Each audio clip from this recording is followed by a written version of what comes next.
Damien kept his hand on her back, a light touch, but every part of her was focused on that spot between her shoulder blades, right where his hand was. Right where her mark was. "We should be close to Riveram. Then we can all rest for the night." He removed his hand, but Selene could still feel the imprint of it. Would she ever get used to him? She was not a woman who touched people or liked to be touched herself. The only person she ever truly let past her physical barrier was Ophi. Her heart clenched and she missed a step, but no one seemed to notice this time.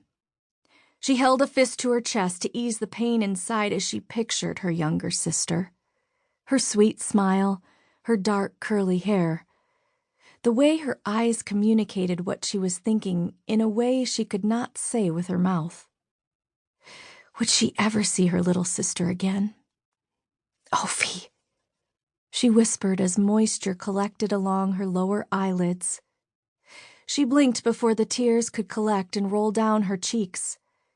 She would not waste this opportunity that fortune, chance, or perhaps even the light himself had given her. She would not leave her sisters behind, even Amara.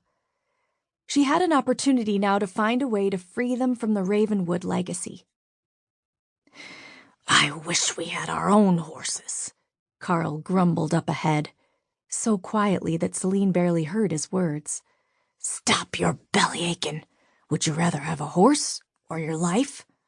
Sten replied just as quietly. "Do you really believe she did this to rescue us? Or was it to find a way to the northern shores and then finish her job?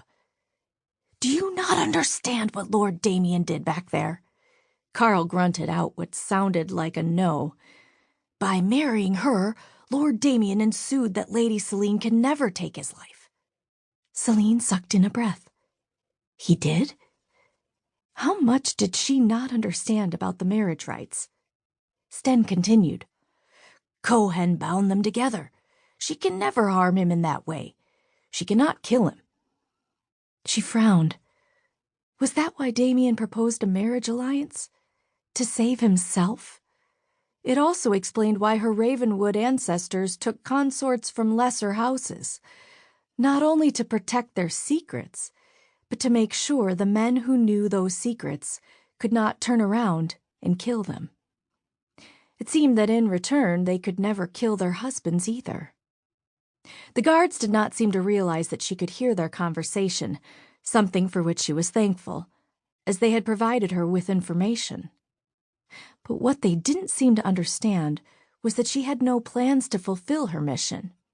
In fact, if Damien was truly the threat from the north her mother feared, then all the better if he lived. But it did make her wonder. What was the true reason Damien chose to bond with her? To save her, or to save himself?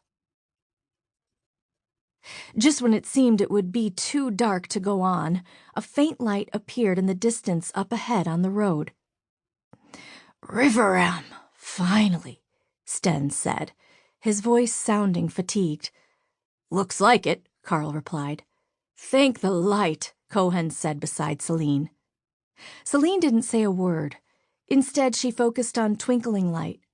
Every part of her body was past exhaustion, and the only thing making her move was the thought that if she didn't, someone would have to carry her, and that wasn't going to happen. The light ahead brightened as night fell. A sliver of a moon hung in the sky, partially obscured by the trees. Selene focused on the light and the road before her, unwilling to trip on another branch or rock. More lights appeared as log homes took shape in the distance. "Do they have an inn?" Cohen glanced at the men behind him. "I don't think so," Tejas replied. "Riveram is small compared to most of the villages along Trader's Road. We'll see if someone is willing to give us a room for the night, or perhaps there is a barn we can sleep in." "A barn?" Selene sighed. Well, at least it was out in the open. Much more preferable than the cramped tunnel where they had spent the last night and a half. "Oh," Cohen sounded crestfallen.